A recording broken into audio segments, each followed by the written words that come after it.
In terms of Harry Maguire, you know him so well, and I suspect you've spoken to him quite a bit while you've been in the squad together. When do you get a sense of when he might be ready and how much of a part he can play in the group stages for England? No, of course. I think he's a massive part of this squad, whether he's playing or not. I haven't really spoken to him too much about his injury. Obviously, I don't want to pepper him with questions. Obviously, he's going along with his rehab.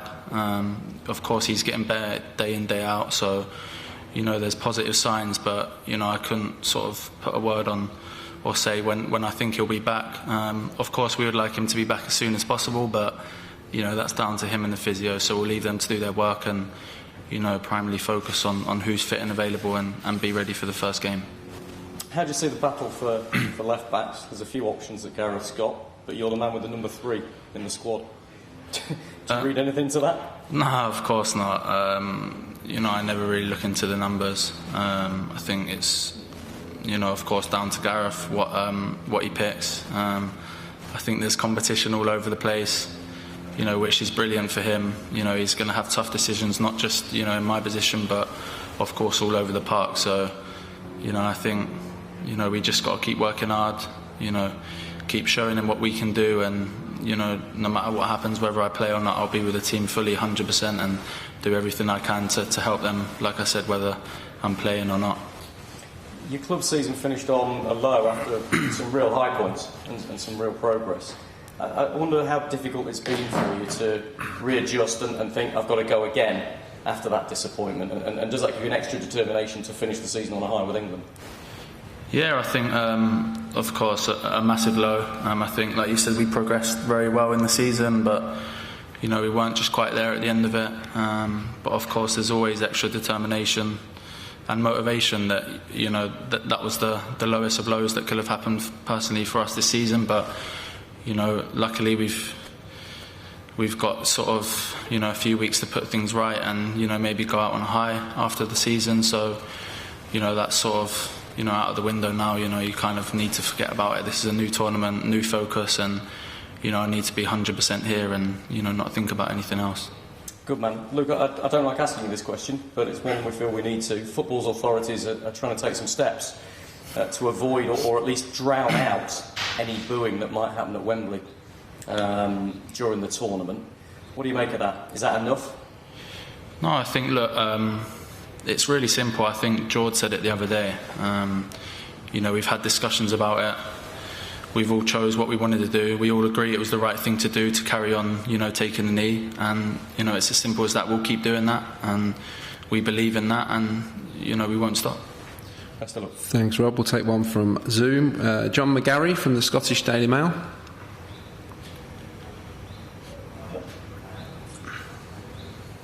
Hi Luke, just ask a little bit about the emergence of Scott McTominay. Could you maybe just quantify how big a player he's become for you, and what's the build up? Obviously this game's now on the horizon at Wembley. There's a bit of a interaction between the pair of you.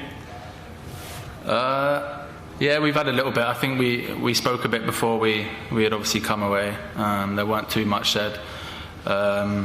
But no, Scott's been brilliant for us this season. I think, even in the final, for me personally, he was our best player on that pitch that night. He's grown massively since when he first sort of made his debut there, and he's an extremely talented player and a very important part for Man United. And you could obviously see that with you can show that the manager trusts him because he's in his team a lot. So he's a very good player, but.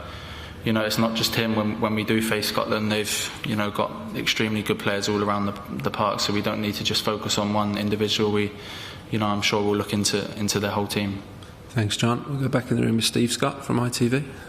Luke, Gareth has talked to you as a group about the opportunity you've got ahead of you now. I wondered what sort of impact that conversation had on you, and is it something you talk about as a group after you've had it?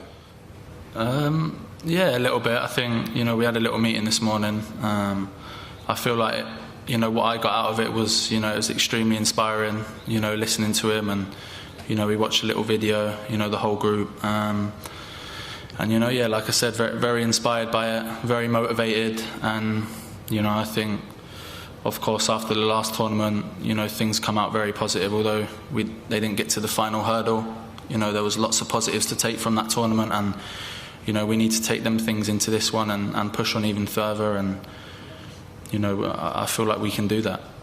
Gareth obviously reflected a bit back on tournaments past. Do you remember watching your first tournament, which it was, where you were, and who inspired you at the time?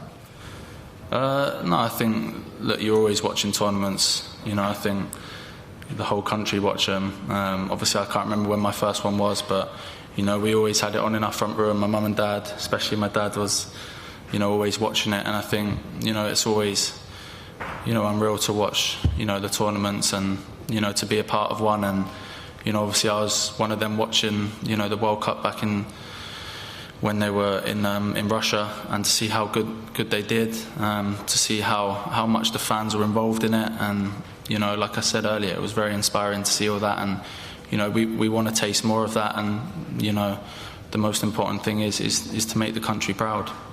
And effectively, if all goes to plan, this will be a home Euros. That must give you a huge advantage.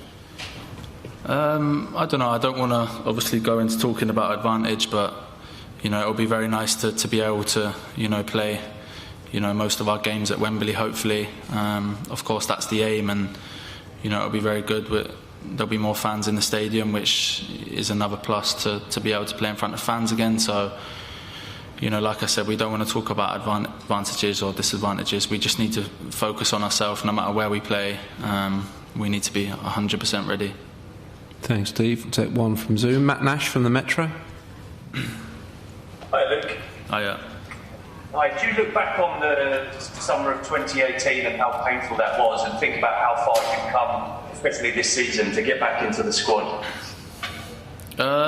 Yeah, massively. I think it was kind of expected back then. I don't think I was playing much. Obviously, I don't think I was at the top of my form, so I think it was kind of expected. You always have a little bit of hope to be able to get in the squad, but obviously at that point it wasn't enough. But it only motivated me even more to try and get back to my best, to try and prove Gareth that I want to be a part of his squad. And I think obviously with the situation with COVID last year, maybe it delaying this tournament. I think maybe if it was last year, not too sure whether I would have been a part of it. But I knew this season that there was a chance to try and get back in the squad, and I worked so hard to try and prove Gareth that I deserve to be in. And thankfully for him, he's picked me, and I'm here. Thanks, Matt. Nat Perks, BBC. Hi, Luke. I think you're one of only 3 survivors from the 2014 squad. Can you just tell us a little bit about what that experience was like for you, and whether the disappointment of that can in any way play a motivational role for you to make sure you don't go through that again? Yeah, to be honest, it was an unbelievable experience. Obviously, I was very young. I think at that time, like I said, I was young, a bit naive. I think sometimes when I was in that situation, I didn't realise how big it was, the fact that I was, maybe here at a tournament.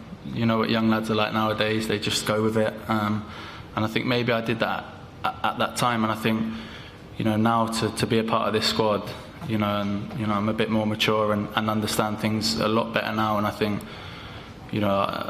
massive pride, and, so proud to be able to be in a 26-man squad, going to represent England at a country is the highest sort of level you can get for me, for my opinion, in football. And I'm just very grateful, and massively looking forward to it.